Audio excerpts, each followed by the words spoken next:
This is the TheAndresSegovia Show. Right. We should be rolling. Greetings, everyone, and welcome to the TheAndresSegovia Show. I'm your host, TheAndresSegovia. On today's episode, I am joined by a special guest. He goes by the name of Tank. Tank, welcome to the TheAndresSegovia Show. Great to have you on. Thank you for having me. Appreciate it. For the audience that may not be familiar with you, you and I got acquainted on social media, but for everyone else who may not have heard of you, can you please let them know who you are and what you do? Well, my name is Tank. I'm just a U.S. Marine veteran. I don't do anything these days because of my my journey right now with dealing with cancer, leukemia. So, but before this, before I was diagnosed last year, um, I was involved in well, creating my own firearms on AR-15 platforms, UncleSam'sGuns.com. We still have that company. We still have AR-15 platforms that we build and we sell to the public. So and then I was doing a lot of tactical games, and just staying competitive, different things. Just staying out there. Been involved in activism for the right to bear arms for quite some time, since 2008. I had a very large audience, social media brand, Uncle Sammy's Got Children, that had a reach of over 3 million followers, 2.5 million on Facebook, and 1 million on Instagram, 50,000 on Twitter, many groups with a lot of members. And after 2018, after Trump winning the election, we were considered, we were branded as Russian bots, as I was branded as a Russian bot. And I was canceled. All my accounts were canceled. My store was canceled, frozen bank accounts, et cetera, et cetera. They took everything from me, just like that. So all the accounts, and every time I had to try to revamp the brand afterwards, I tried many times to revamp the brand, restart over. I was blacklisted. I'm blacklisted right now. If you go to one of these organizations, liberal organizations, where they have the names of groups or organizations of individuals they consider extremists or whatnot, Uncle Sam has got a children's in their list as anti-government organization, which we're not really anti-government. We're anti-big government. So, we understand there's a purpose for governing, but there's a very thin line between governing and corrupt government. Where's big government, and that's where we try to draw the line. But since my message has always been very constitutionalist, there's a lot of people on both sides of the of the parties that don't appreciate the message, don't like the message, and they would rather see uh, groups like us, community like us, who have a very good energy in regards to taking our country back and bringing it back to a constitutional state, republic state. Um, they prefer things to be the way they are. So anyways, yeah. So I was taken down, and we still have a lot of people out there. There's still a lot of people looking for me, looking for the brand, but it's done. Like Uncle Sam has got children, had to close the company, but finally at the end. And it was a good time. It was good. It was a good run. We enjoyed it. I loved it. I'm still very much an Uncle Sam has got a child, and I'm to the next. So now I'm just more involved in training, doing my own consultant work, doing personal training where it comes to pistol training, rifle training, but just very, very small, very personal, very individually. Do my own consultations, but I don't. I just basically right now just trying to get through recovery. Yeah, Well, well, to piece that apart, everything that you just said, it's kicking off of what you said, and then what you said at the end there. We'll get to your diagnosis because when, as we're talking off the air, when we got acquainted, you did put an Instagram post that I think that was the second post I saw after I started following you. I think I connected with you because of Boone. He might have mentioned you before. That I should talk to you. Uh, but how long were you in the service? 4 years. 4 years. Okay. Yep. And how many tours during those 4 years? Um, we only went to Qatar, Saudi Arabia, and a couple times. I mean, the other places where we went are actual too, but just only one main one, which was not a combat operation, more like a training operation, exercise in Qatar, Saudi Arabia. And that's about pretty much what I would consider a deployment. Um, so it was a very peacetime era. 93 to 97. I was Mm, 0311 and also machine gun in 0331, and then I got out in 1997, and that's it. That's pretty much it. I served with John Tigan. He was, I believe, Kilo Company, and it was a Lima Company. I do remember there was a moment I think because it's a long story, but there was a moment where I think that we crossed path. It's barracks. We're in the barracks, so mhm. it was hard not to cross path with people. But I can recall crossing path with him at the phone line, waiting to make a phone call, and I think Mm. he said something sarcastic to me or whatever. But I can look back and go, yeah, that was John Tigan. That was him. But ever since, we've been, with the whole group of guys, kind of been very connected, especially the Marine guys, Mhm. Boone and Tigan. Always try to stay in touch with those guys. They're just great people, good friends, and just love having them around. Yeah, and for the audience that are hearing John Tigran, you probably know him best as Tig, as he was represented in the film 13 Hours, The Secret Soldiers of Benghazi. Yeah, he's one of the six GRS guys that were on the ground there in Benghazi, Libya in 2012, I believe it was. So, yeah, that's kind of how we got connected, Tank. So I saw I saw your post with Tig and with Boone saying like getting warm by the fire with my brother Boone or training with Tig, and it's like, oh, this is a very tight knit community. I almost forgot that I think the three of you are Marines because I know that Boone was a Marine sniper. You were a machine gunner, I believe. So Tig was a Marine as well. Just trying to keep all the ranks in place so I don't mistakenly call any of you guys Navy. No, it's all right. No, yeah, the Marines, man. We always have that brotherhood. I got a lot of Army friends. I got a lot of special operators in the Army. Mm, Good dudes, man, and I mean savages, awesome guys. But the Marines have sort of kind of like that brotherhood, and since we just kind of served during the same period, during the '90s, we have that kind of culture, still driven in us and in the way that we deal with our own people in our own community. So, yeah, it's a tight knit. yeah. And what made you want to serve?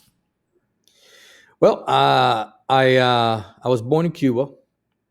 I survived 13 years of communism, Wow. and my family, throughout those years, were trying to come to America. My grandparents were American citizens.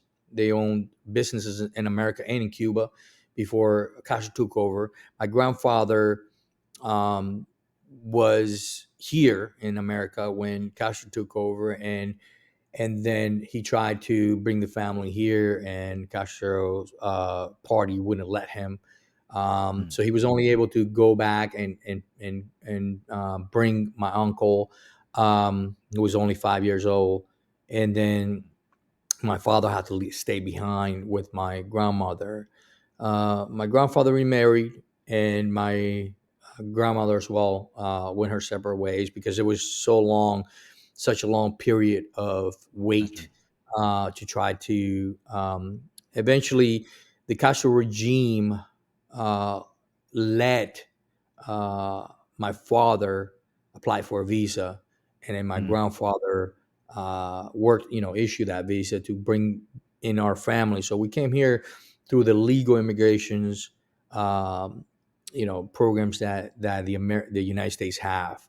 It was a long process. It was a hard process to go through, but we made it here. mm, And then at the age of 17, I became a United States Marine. I was always wanted to become a Marine because my uncle, when he came, to America, he also became a Marine. So mm, he sent pictures to my grandmother in his Marine Corps uniform, and there was a there at the time. I don't know if it's now the same kind of view on Marines in Cuba, but at the time, the Cuban government view Marines as assassins, mm. killers of Yeah. the United States government. Mm, So as you can tell, I had a lot of you know uh, resentment growing up in the communist country. So mm, uh, having that dream or that thought that I could become a United States Marine when I came here was top of my list. Very important when I was leaving Cuba at the embassy. There was a United States Marine guarding because that's what guards the embassies. American embassies all across the world yeah. are guarded by United States Marines, just like the White House. So there was a tall, Marine in his blues with an AR-15, M16 at the time, um, uh, guarding the front door of the American embassy. And as I walked through the door, I looked at him and I looked at my father and I said, "Hey, I said, Dad, can I be a Marine when I get to America?" He says, "You can be whatever you want." I said, "All right, good." So it was top of my list. And so when I got here, I took a lot of fast paced classes in high school to graduate early. And then by as soon as I turned 17, I had a waiver in my hand, and they came pick me up, went to Paris Island, and became a Marine. Wow. Yeah. And you actually have two worldviews that very few people will ever understand. We might talk a little bit about that a little later. As for me, I'm first generation American, and my parents Salvadoreños came here separately. My father was in California, my mom in Texas, but they met in MacArthur Park. For anyone that knows, Los Angeles. So that's where they met. They got married in 1983. The next year, I come along. So I was born in the 80s to watch all this. I don't want to call it the Red Scare because it wasn't the Red Scare, but it was definitely the waning years of the Cold War.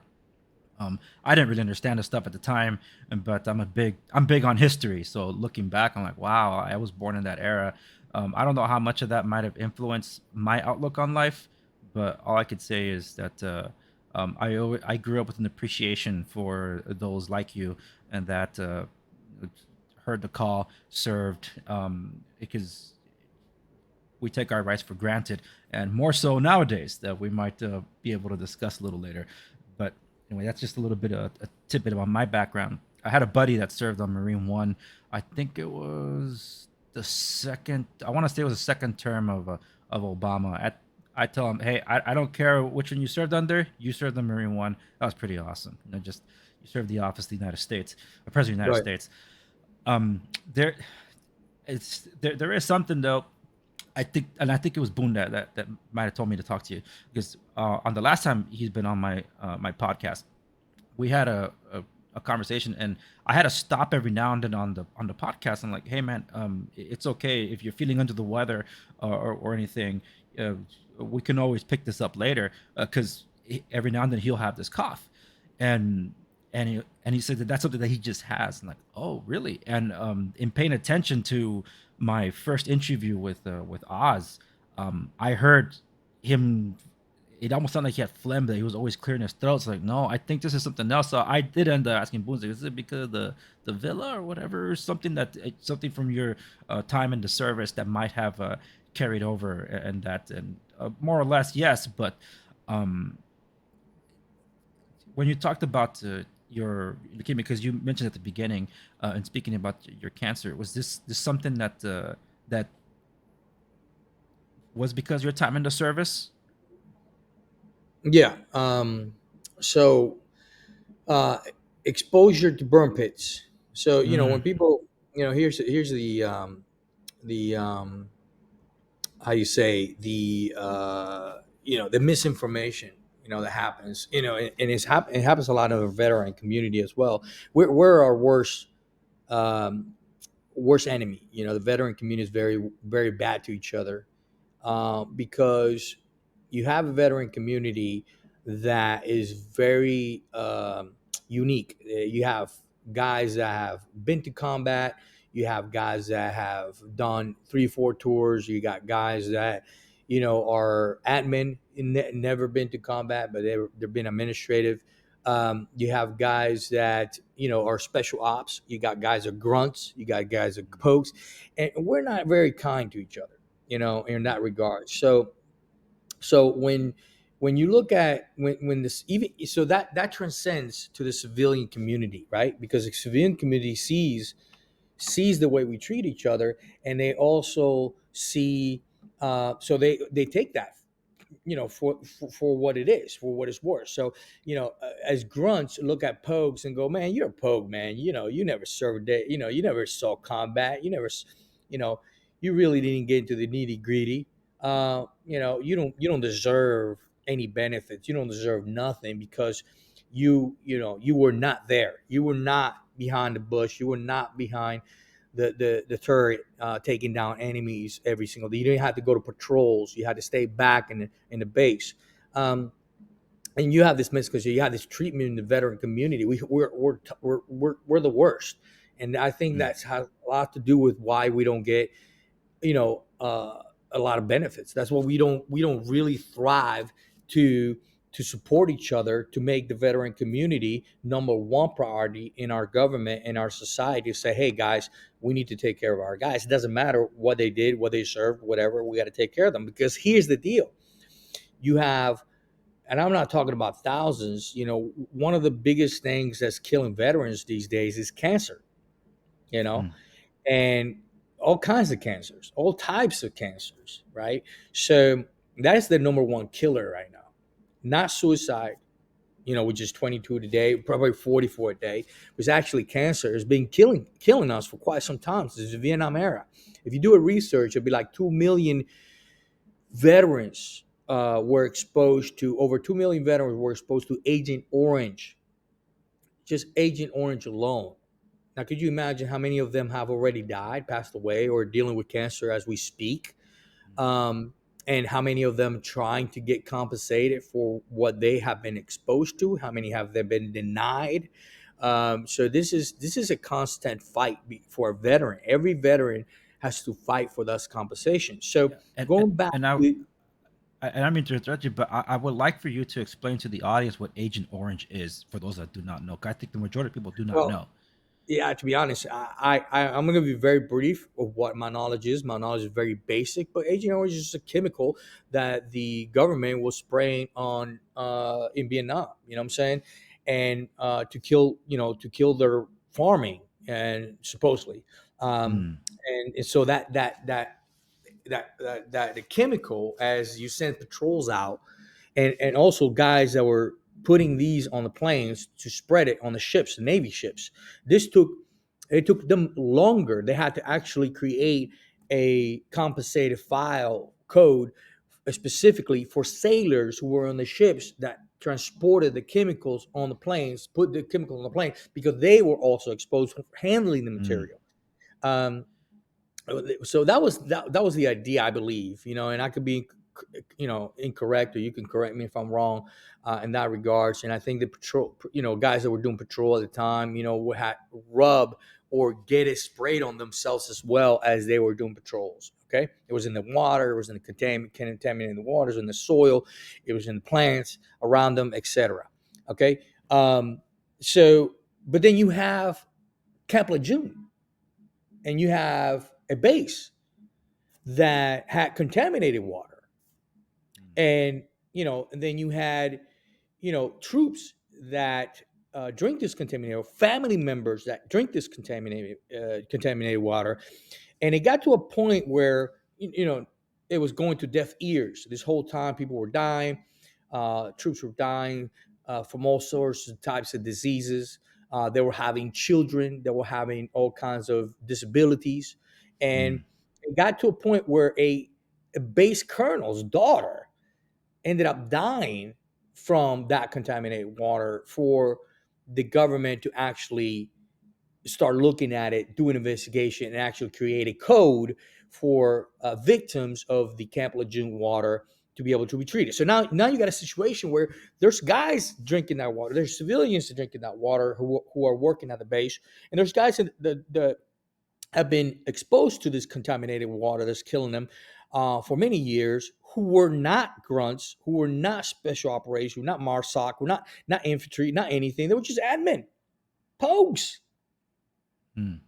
So but as like I said, the community, where you've been exposed, you are being compensated for being exposed to something, and the community's hard on that. Like, well, you didn't actually see combat to be exposed. So there's that, there's that fight that we deal with on daily basis, and it's really sad to see that when it comes to it. So like myself, I served in Qatar, Saudi Arabia. I was there for 3 months. I was exposed to burn pits. And it took 20 years for that exposure to mutate my DNA. And that's how long it takes. It takes over 20 years for that exposure. So you could be fine. You could live. And this is what's happening to a lot of these guys. All of us are pretty much similar age groups. So we all have all kind of in some sort of way been exposed to some type of chemical in some sort of way, in some type of platform, in our service, whether it's nuclear, whether it's burn pits, whether it's Agent Orange, whether it's uranium, Clorox. I mean, there's all kinds of different chemicals that we've been exposed to, and from different Rich gun store ownership. different eras, different times. Um, so so this is, man, this is, and you hear me, and you hear my sound, my voice, how passionate I am about this, because you know we have to do something. We are seeing our bravest men, young women, men are dying on the daily basis for exposure to chemicals, and our government is finding all kinds of ways to not deal with the problem. So right now they passed the PACT Act, which was supposed to help the burn pit victims of exposure veterans. And what they did is they threw 500 million. It was a big number. I think billions or millions or whatever. Correct me if I'm wrong. It was a lot of money. And everybody cheered. Wow, we passed this act. It was amazing. Great. We're going to help these burn pit victims.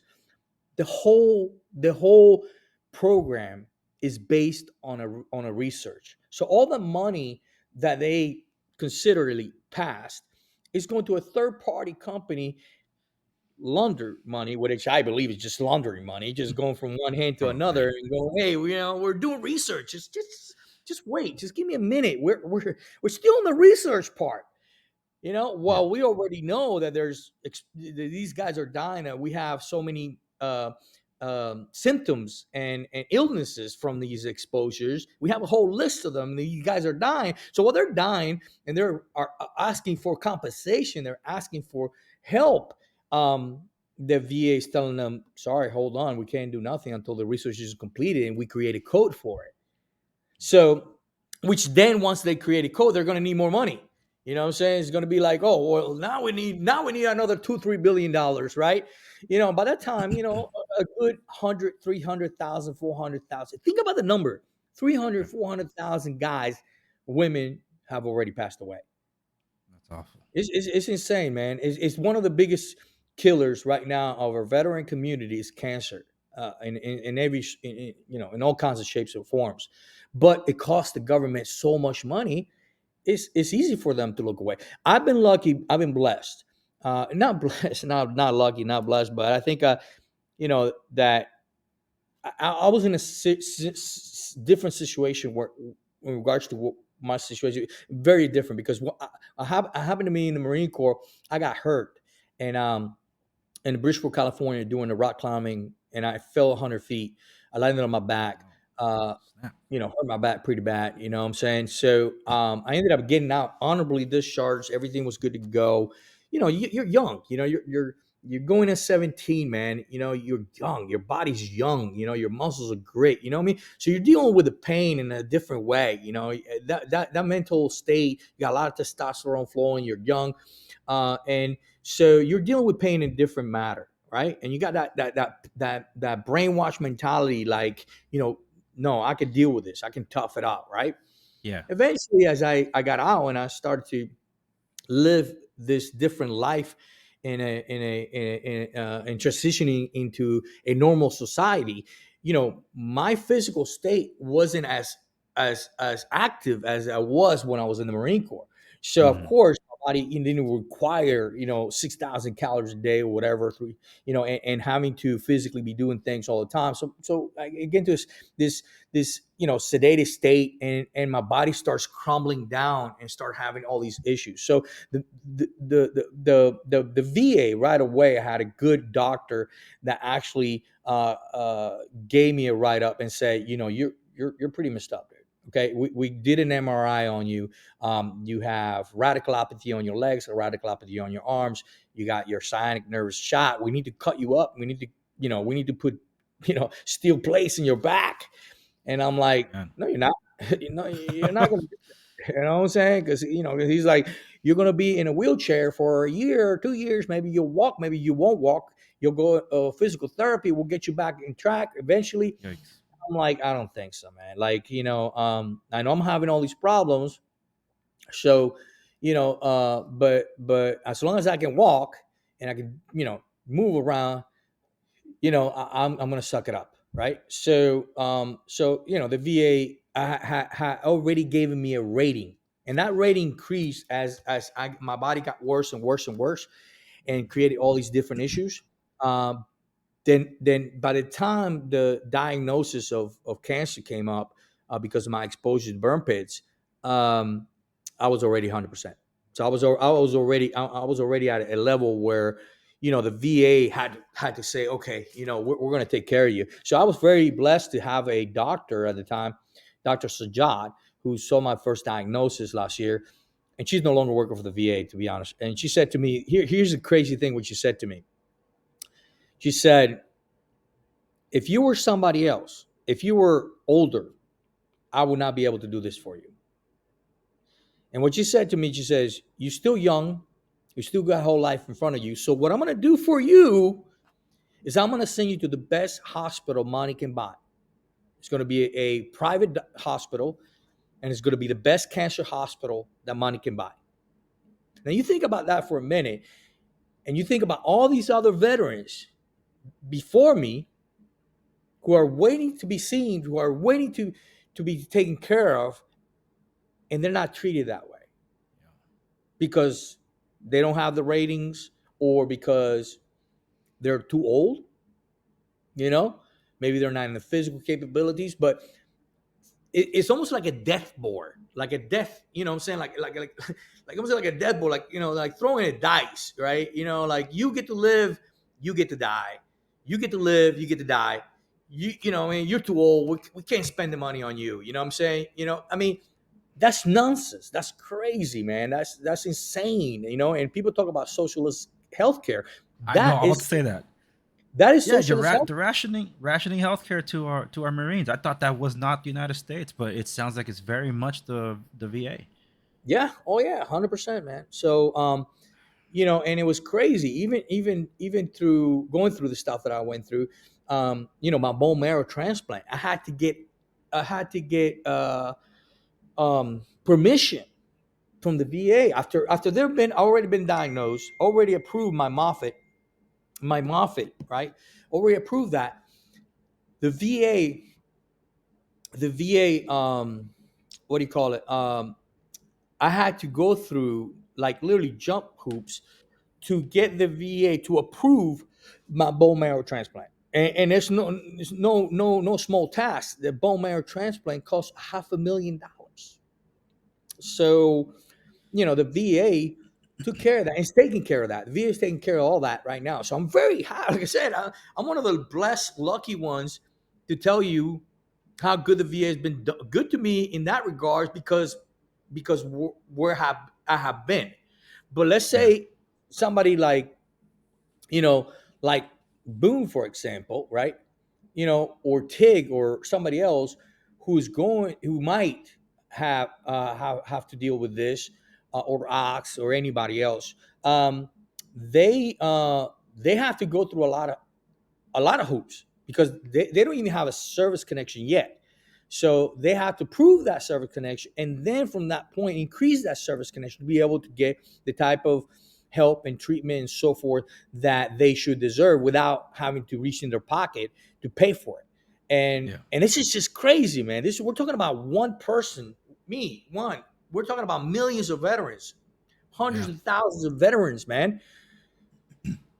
So this is the biggest killer right now, man. It's cancer. It's always been cancer. It's always been some type of illness, leukemia, pulmonary cancer, brain cancer, lung cancer, what I'm saying, prostate Yeah. cancer, what I mean?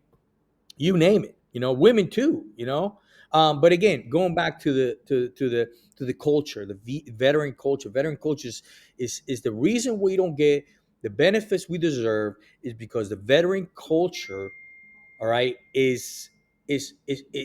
hates each other. They hate one another in that regards because we're always stumping on each other. We're always, I'm the baddest on the block. I am this, I did 12 tours, I did 10 Yeah. tours. I deserve everything. You don't deserve nothing. But what if that guy lived in Camp Lejeune, drink the water, his family drink the water, and his kids have now disabilities, and he was just a poke. He just he just he just worked in the admin section, flip papers. You know, he deserves everything. So I did at one point.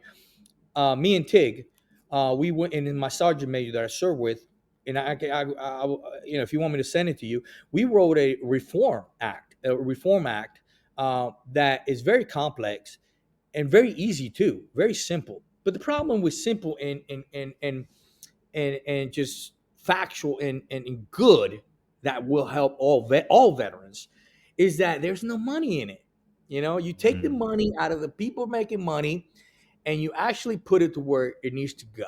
And I went to DC and I took that reform act for the VA to everybody, and everybody closed the door on me. Wow. They closed the door on me because the VA is a $300 billion elephant, and it's going to keep growing. And as long as that money is trickling in every year and people are making money out of that, big pharma is one of the biggest money makers of the VA.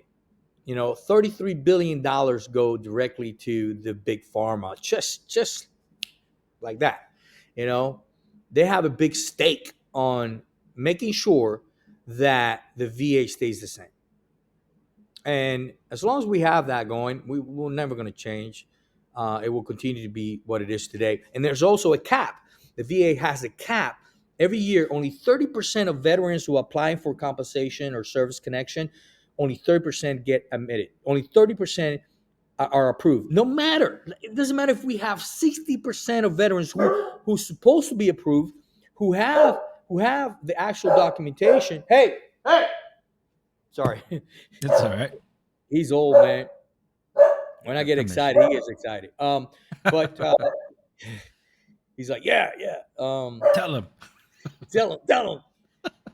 And so his name is Tank too. That's cool. Yeah, Tank Junior. Thank you. So yeah, only 30. So even if you have 60%, man, even if you have 35% of veterans who actually have the proper documentation and probably service connection, background, history, only 30%. 30%. That 5% will have to wait till next year, and hopefully they get through. And that's what happens with the VA community. They get frustrated. The VA veterans get frustrated. Think about this. If you're a veteran, you're trying, so you have everything. You have this thing full of documentation about your service and what you've been through, and proves that you have a service connection, and you're using that to get the VA to approve it, and the VA at last minute tells you, no, sorry, can't do it. So that goes to next year, and you keep doing this every year. You keep fighting for it, but you never can get through the door, right? It gets to a point where these veterans who are dealing with all these issues, um, they have nowhere else to go. They see themselves as committed suicide being the ultimate ending to their frustrations because they got no answers and nowhere to go. So if I could fix, like I said, with the reform that I wrote, I could fix the BA in no problem. No problem. It's just in a heartbeat. Because what happened is I take that $300 billion and I put it on the private sector. I make the VA very small, and I leave only the regional offices to deal with the service connections, documentations, and filing and counseling of veterans.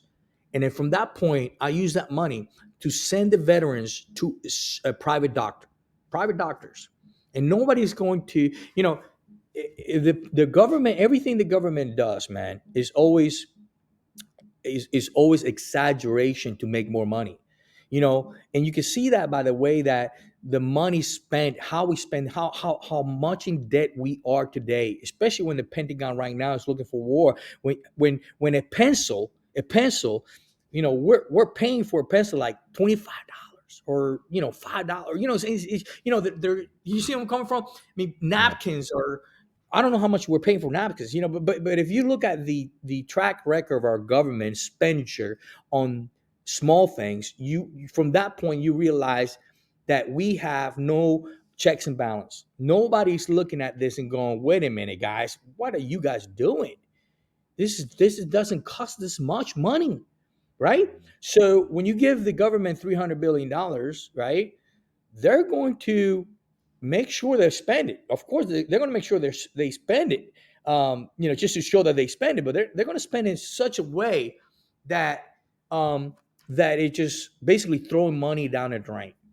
You know, Yeah. and at the end of the day, the CEOs. I just learned this the other day, but the CEOs of the VA, they get a kickback. And not too long ago, there was a story of this of the VA officers, on the board, that they were overpaid $10 million. They get paid buku money, man. They get paid millions of dollars, hundreds of thousands of dollars at the end of the year, bonus to keep everything the same way. That's crazy. How is this even possible? How is this even possible, man? So, so this is happening right now as we speak, and it's like, wait a minute, you're working for the board, or you're an officer for the board of the VA. You're like the top, not echelon of the VA, and you're getting, let's say, $1 million or anything over about a bonus that you should have gotten. Shouldn't you come up to the to to the VA, to, hey guys, I just got this big check. I'm not sure where it came from, but I don't think I deserve it. I mean, it's a little too high. I know it's going to get a bonus, but maybe this is a little too high. No, no, no, no. No. It was an investigation because they realized at the end, after a year, that they overpaid. So they were like looking at the phone. Wait a minute, we overpaid you. But nobody said anything. Nobody said, "Hey, wait a minute, guys. This is too much money. Maybe you guys need to look at this one more time." No, they're not going to say. They're not going to, bring up something like that. They're going to keep the money, and that's how criminals. That's how criminals think. That's how thieves think. There's no honesty, sincerity, no really hard minds for this kind of things. And if you look at that as a principle, how the leadership in our government is being run, is a trickle down poor leadership that every agency, every government agency, every department is pretty much has to be reformed, has to be revamped, has to be Absolutely. cleaned up. You know, um, In and some and that's what. cases, I argued that some areas should be abolished altogether. I'm of the opinion on some of those agencies that are just bloat bureaucracy, or they're just so far down the line that you can't reform them anymore. That they had, if you got to do it again, you could, well, get rid of the current one and start afresh. But Yeah, it is the crazy. IRS. On the IRS is another one, so yeah, there's a lot of agencies, a lot of government agencies who are just drunk in power, and Yeah. they just keep them growing and keep on adding on unconstitutional rulings on them. But yeah, the VA is a pretty dark place. You start opening up just the pages and start looking at it from a eyeglass. Yeah, and for some that follow me might be familiar with the show Lotto with Crowder, hosted by Steven Crowder. Up until last year, he had a co-host named Dave Landau, and Dave Landau shared his story. His father was a Vietnam veteran. Now, if I remember the story correctly, his father was affected by Agent Orange. So uh, there was no code, as you said, yet. So when he was trying to get help from the VA is like, "There's nothing wrong with you. You're fine." So he had to go privately, and he was just racking up all these medical bills. Eventually, his father does pass away, and his mom, and I think this was the early '90s. His mom is stuck with all the bills. She can't pay. The breadwinner is gone, and Dave Lando as a son wasn't exactly the model son. She kills herself, and he's kind of like a leaf in the wind trying to make sense of all this. Now, Dave, thank God, right now he's a comedian. He's touring. He has a son that he's trying to raise better than he raised how he was raised and things like that. But when we when we actually stop to listen to stories, we find out this is more prevalent. We probably know someone that has been affected by this more so than we think. Because I think the whole burn pits thing didn't come more into the public eye until that film, The Outpost, starring Scott Eastman. Because that one did reference the burn pits. One of the characters was dealing with the burn pits. And are you familiar with that film, The Outpost? Yeah, yeah. Yeah, so it was one of the first that highlighted it, and at least that's how I remember it. So I'm watching it with my wife. My wife, who's Taiwanese, actually just loves watching military films just for the heroism. She doesn't like the bloody, gory content, but she's there to watch it with me. Black Hawk Down, 13 Hours, American Sniper, and all that. She's cut from a different cloth because she's always the one asking me. I'm like, honey, we've seen them all, so it's like we have to watch them again. So when I watch The Outpost, I'm like, honey, they're highlighting something here that we don't really see often or at all, and I'm willing to bet you that more people will be talking about this because of this movie, and it did. I don't remember when that the burn pit act that you're talking about passed. I don't remember if it was before or after the film, but I know there was more of a clamor towards it. But you're one of the first that I've spoken to that have had those effects, because as you said, it was only about 3 months of exposure, but it took this long for you to experience it. Just for those that are unaware, because you did talk about that you had other ailments and stuff, but dude, I seen some of your Instagram pics, man, with take just lifting, just pumping iron, lifting up what feels like a tank. You look like a tank, but you were doing that and didn't know that you had this incoming diagnosis, right?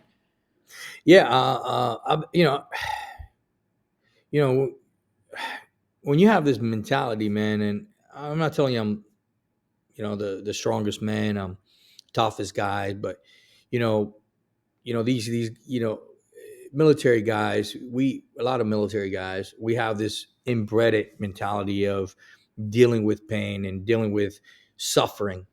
And so when we feel like we are not up to the task, we beat up ourselves. We try to, somehow beat ourselves up in the process because we feel like we're being weak, we're being soft. We're not up to the challenge, and we're not up to the level of professionalism that is required for us to perform. So we beat ourselves up. We look the other way. We don't try to uh, get help. It's really hard for us to get help or to admit that we need help or to Yeah, say that, admitting. Yeah. even to go to the doctor. You know what I'm saying? When I went to the doctor, man, it was basically, I went to the ER, and basically it was, my heart was literally coming out of my chest. I was into a point where I was going to have a stroke. And I have been having these fevers in the middle of the day, fevers, like shaking fevers, and you know, and and just I couldn't I'm a practitioner of jiu-jitsu and Brazilian jiu-jitsu, and I was doing very well, and I was doing 5 minute rolls, 5 minute rolls at a time, training every day, training twice a day, and all of a sudden I can't even do 5 minutes, and I'm having a really tough time, and I'm really tough on myself. So eventually I got to the ER, but that's what we do. The veteran mindset is like that. So while I was going through that, and putting myself through competitions, really tough competitions and whatnot. Um, I wasn't performing to the level of the guys next to me. And I beat up myself for it because I was like, what's wrong with me? Like I should be able to run 3 miles in like 20 minutes. I should be able to, keep my stamina up. I train every day. I get up at 5 o'clock in the morning. I do this, I do that, and and there was something going on, man. There was something in my heart, there was something in my lungs. I went to get different tests. They all came back with no information, no nothing. I mean, inconclusive. And so finally, like I said, man, my body just started decomposing, and it got to a point where I had to go to the ER. And that's where I was very happy I was very blessed to have this doctor. We just said, let's do a bone marrow biopsy. Whatever you have is going to show up at the bone marrow. And so she did a bone marrow, and Lord and behold, I had CD33 plus leukemia. And then she said, have were you in Iraq? Were you in Afghanistan? I said, no. I was like, not Iraq. I was in a Qatar. He's like, okay, that's close enough. Did you do anything around burn pits? And I said, yes, I did. Wow. And I show her pictures. I got pictures of it. And and she's like, okay, how long was that? And I said, well, it was 95, 96. And she's like, yep. Yep, this is exposure from burn pits. It takes about over 20 years to mutate your DNA. So Goodness. it is, and this type of cancers, illnesses, it starts slowly. You first feel tired, you feel weak, you feel your stamina is low. You have all these gain weight. Really gain like a massive weight, gain weight, and you can't lose it. Things like that. And like I said, as a veteran, you start being hard on yourself. You're like, I need to diet more. You go these extreme diets and extreme workouts and extreme things to try to, get back in shape. And it was something much bigger than that, man. There was nothing I could do about it, and it took me, Yeah. finally to be diagnosed. But, it's crazy because when I started doing jujitsu, I got into really good shape.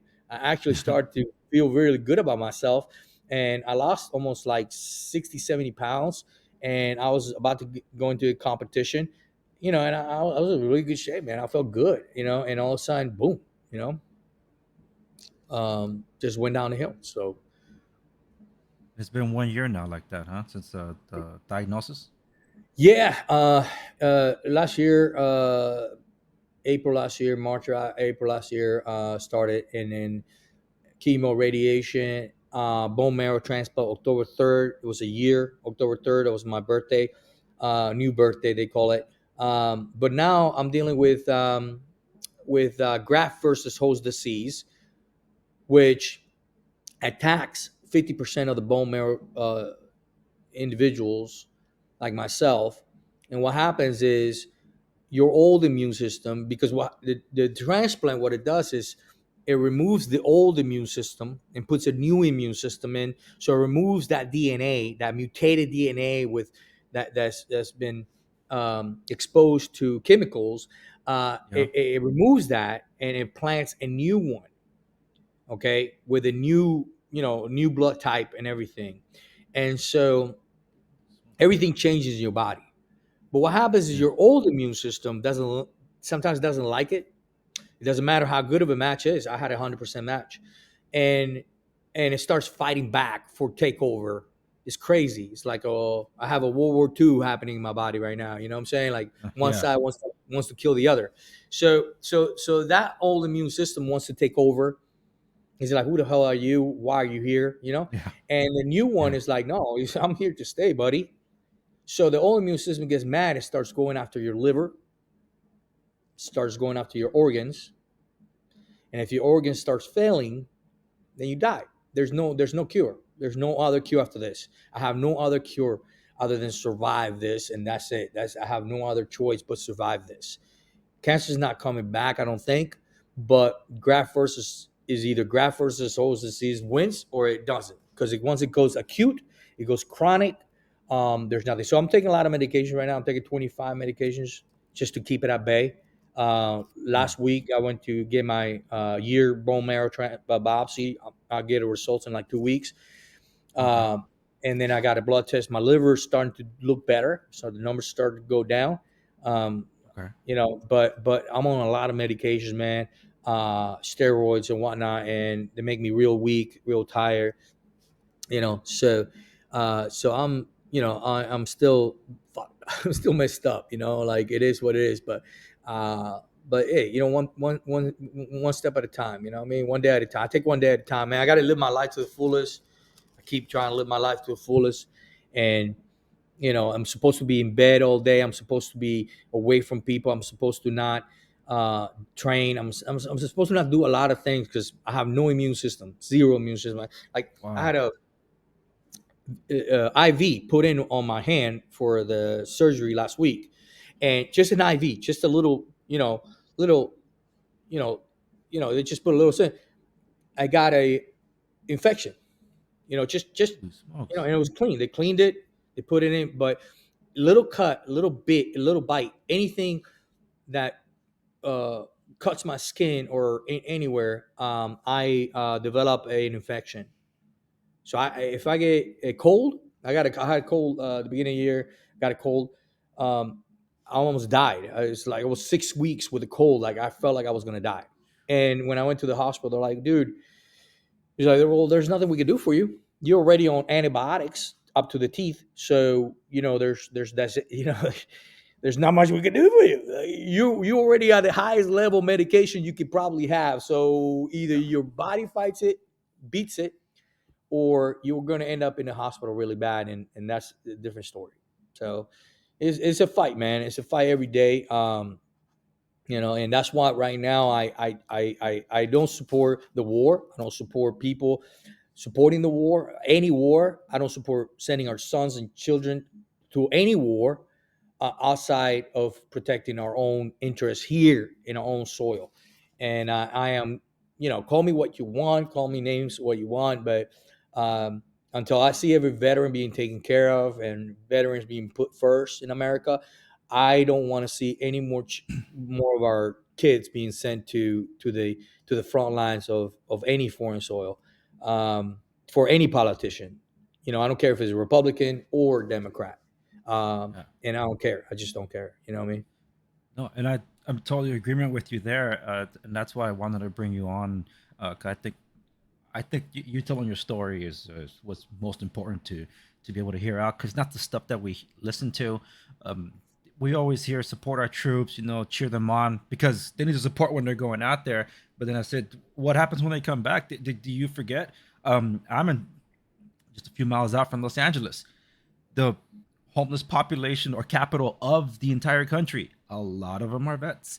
The There was this story about this homeless veteran that was in Venice Park, and the LAPD, one of them who had uh, a relative from the veteran community and the VA helped out.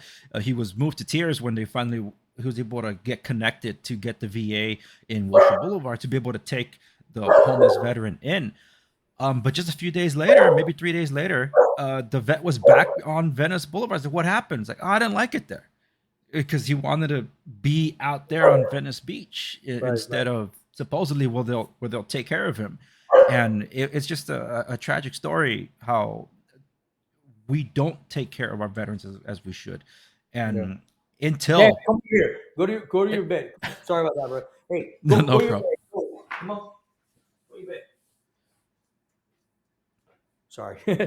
Not a problem. But like you said, until we're able to take care of our men and women that we're asking to put their lives on the line, to for those that have families to say, hey, sacrifice all that, sacrifice the loved ones you might not ever see again, for the cause, and then they come back and their lives are forever altered, such as yours has been, and you had the benefit of the VA actually stepping up, whereas let's say 70% of the other veterans know, then what was the point if we're not going to take care of those that we supposedly are always saluting? It really does frustrate me that I'm with you. Hey, I've never been known as an isolationist, but I agree with you. No new wars. We got to take care of our own. Close our damn border. It's like we got to take care of our own. And until that changes, I can't see. Yeah. I can't see myself asking anybody to go lay down their lives, knowing that their family might not even be taken care of. That was one of the questions I had for Oz when I brought him on. It's like, hey, the movie kind of mentions this, but technically, GRS violated their contract. There's only one workers' compensation for private contractors, and they were not going to cover anything. Nothing for I don't know, probably not for Glenn, but for sure not for Roan, because he disobeyed a direct stand-down order, which is one of the more controversial parts of the story. And I don't know. I don't know if because Tig was inside the villa with all that diesel fumes that he was inhaling, that might have long-term effects for him. Just there's so much there to unpack, but he, because I guess a political connection or something. That's how Oz was able to get. Every veteran, and especially those guys, have been exposed to some type of chemical in their service. And Boone, like Boone being a sniper, being what he was in the Marine Corps, he was exposed in the Marine Corps.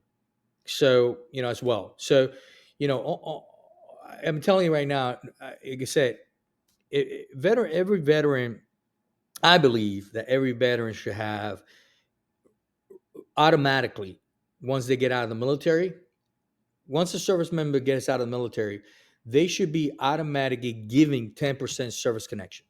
Automatic. Just because of, as long as they did their 4 years honorable discharge minimum, should get service connection 10%.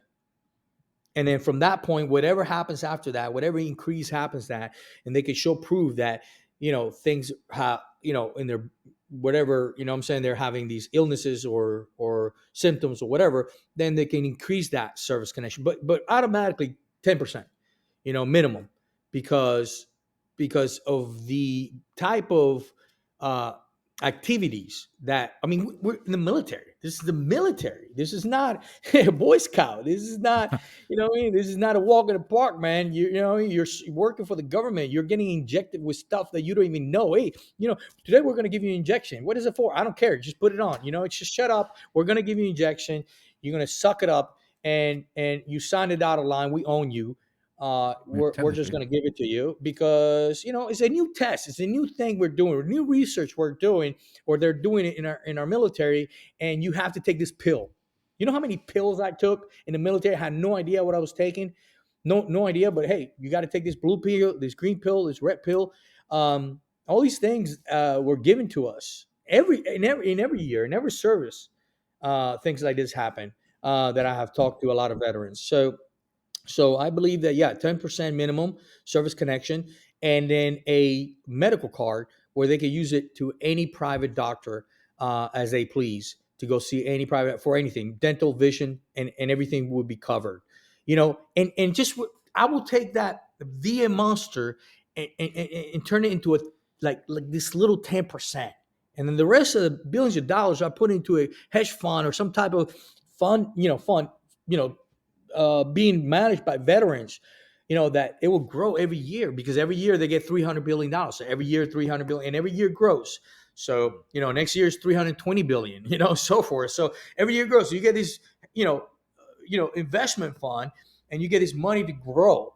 Not only grow, but also helping every service connected veteran will get compensated fairly, 100%, will get free medical at the best doctor money can buy, and all this, bureaucracy and red tape and all that out of the window. They don't want that because they don't make any money. Yeah, there's no Everything will money go in to it for veteran, them. and It's it's all so order, simple. Tank. Yeah. That is crazy. Look, I have I have to ask this question because after everything that I've been hearing, one of the more common things that I guess the general public hears awareness for is like, oh, veteran suicide and all this, and the number 22 is thrown around a lot, and I agree with you. I think it's higher, but how many of those suicides do you think are because they have no way out because they couldn't get treatment for whatever they're suffering from? I believe a lot. I believe I will say conservatively at least 40%. You know, at least minimum 40%, minimum, bro. And I'm being conservative. And a good example of that is what's happening in Canada right now with veterans. You know, veterans are, you know, Canada has this new thing about, you know, you can sign up, you can up for having assisted suicide. Yeah. You know, assisted suicide, and a lot of veterans are taking that. Oh my goodness. So, you know, so if you think about it, if you put that into play here in the United States, you know, assisted suicide for veterans, oh my Hmm. God, that number, you know, that number will just skyrocket, man. We will lose these guys left and right, like, you know, like you wouldn't even believe it, man. You know, I say it was 60%, 60%. Higher than that. And thank God we're not Canada. Thank God we're not going Yeah. through that. But you know, here's what I'm saying. You have a socialist healthcare in Canada. It was supposed to be the best healthcare. You know, they talk about all the best healthcare money, and they can't they can't take care of their own people. Where they have actually added on assisted suicide to be able to kill them off because they can't take care of them. Go figure, huh? So Ridiculous. but Wow. anyway, I mean, we could talk about those topics, man, nonstop. But the veteran issue, like, if you want to talk about, I mean, like I said, it's so much. You know, that's why I gave you that solution about reform. You know, it's messed up, but there is a way to fix it, and it starts. There's a way to fix it. You know, my idea can be fixed, but it takes the veteran community as a whole, everybody in the veteran community, to pitch that, to get behind that, and to support that. You know, if Yeah. we get the whole veteran community together, man, we take over DC. Like there's no doubt about it, man. When I was doing the Obama, man, let me tell you a couple of things that happened when I was doing the Obama. Like I said, I was an activist. The Obama closed up the parks, closed up everything, and um, you know, I don't know if you there's sequester. Remember this? I don't know if you remember the sequester, and uh, and he closed the park. So World War II veterans that go up there to DC, who visit these parks, were not allowed to go in there. You know, and these visits, these event, these trips are well planned way ahead because you got to take these guys that are like 95 years old in wheelchairs. You know what I'm saying? Fly them up there so they can have, you know, a good time. And so you know, Obama just, you know, he used that as a token to get the government, to get the country to pass, to give him more money for whatever he was trying to do. So he's, oh, you're not going to give me more money. Well, I'm going to close down the veterans park. I'm going to close the public parks, especially the veteran parks, you know? Huh. And so we went up there and we protested, you know, and we protested. Uh, and I remember that the police, the DC police didn't go to work that day. They said, "No, we're not going to go to work." And we had thousands of veterans up there, and they had all closed up. You know, the I don't know, you call it the fences. You know, Yeah. and they had everything closed up. So you know, these people, Obama's admin, their people were freaking out because they couldn't get anybody to secure us. So they brought the horses, police in horses, and they brought this, you know, like at the last minute, they brought these, you know, rented cops at the last minute to come, you know, hold us down, to come, you know, push us around, and it wasn't good for them. They tried to take a flag over one of our guys and got into a rumble. He ended up getting the flag back, and they pushed, you know, a couple of old ladies that were there, you know, supporting us, and then things got really ugly. But we took Mm. all those fences and we brought them to the front of the White House. You know, I don't know, it was like 300 from the Vienna Memorial, from the Vienna Memorial, Lincoln Memorial, all those memorial. We took all those fences and we lift them up and we brought them and we stacked them. You know, Huh. all over. But that's what it takes when a veteran community comes together and says enough. You know what I mean? Like we're done. We're not going to play your games. You know, you're going to do what Yeah. we're telling you to do. And we don't have leaders in our veteran community that do that for us. Yeah. You know, we sent veterans to DC, to Congress, to our government, in the hopes that they could fight for us, and they end up always working some type of back deal, and then try to sell us this back deal like it's a freaking, you know, icing on a cake, on a piece of turd, Yeah. you Yeah. know. Yeah. But anyways, The lobby from the military industrial complex, man. right, right, That they right. get them. Yeah. Yeah, but anyways, you know, I know we have it here for an hour. I can't be here longer than that. I really appreciate. So I don't know how long this is, you know, going to be. I wish I could, you know, give you more time, Oh, um, no, I but think this was it was good. We could there's so many topics you brought up we could unpack, but yeah, and just we could do keeping it. this. You know, we could do this again another time. You know, more time. You know, in another hour. I can only do 1 hour, man. I start, you know, I guess start get headaches and whatnot. But I apologize for that. No, dude, don't apologize for anything. You're the one going through it. I appreciate you giving me your time and for the letting the audience know, hearing the story. This episode's airing on Veterans Day because I want people to hear from a veteran what veterans go through, because we only see the bravado stuff, you know, the hurrahs, I guess, but we need to know the what I feel is that's the tip of the iceberg. The rest of it underwater are the stories like yours that people don't hear about. Sometimes when it's too late, and then they start naming maybe parks after so and so because the activism got loud. No, you're here telling a story. I love war stories. I've been told a lot of war stories, but it's hearing the after war story is equally or more important to me because that should strike a chord in people to get them to champion some kind of change. It shouldn't just be you guys that have fought for our rights. It's us that a grateful American public should be fighting for yours too. So that's how I feel about it, and that's where I'll leave it. Hey, Tank, where can people follow you so they can keep up to date with like stuff that you're up to and with your recovery journey? If they want to follow me, they can follow me at the Tank Guns, and you know, they took my Twitter account down, but it's the Tank Guns, Tank Guns, and they can follow me there. For now, you know, that's where I've been posting. You know, I just post as a hobby nowadays. You know, I post my thoughts every day, but you know, it's just pretty much a hobby. Eventually, they're going to take me down as well, and just, you know, I'm gonna edge with the social media people. Once they find me, they'll take me down again. But one thing I want to add about because you're probably going to get some comments about this when I said about the 10%. This is one of the excuses veterans do. Well, you got a lot of guys out there that want to, you know, kind of milk the system and kind of, you know, create, you know, false claims and whatnot. We can't have those guys do that and whatnot.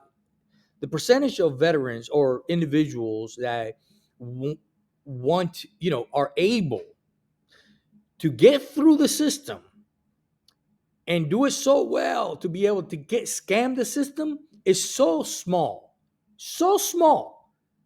that thinking about those guys and making, you know, making rules or trying to, you know, focus so much on them hurts the other 70% who are actually trying to get through the system the right way and through the real process.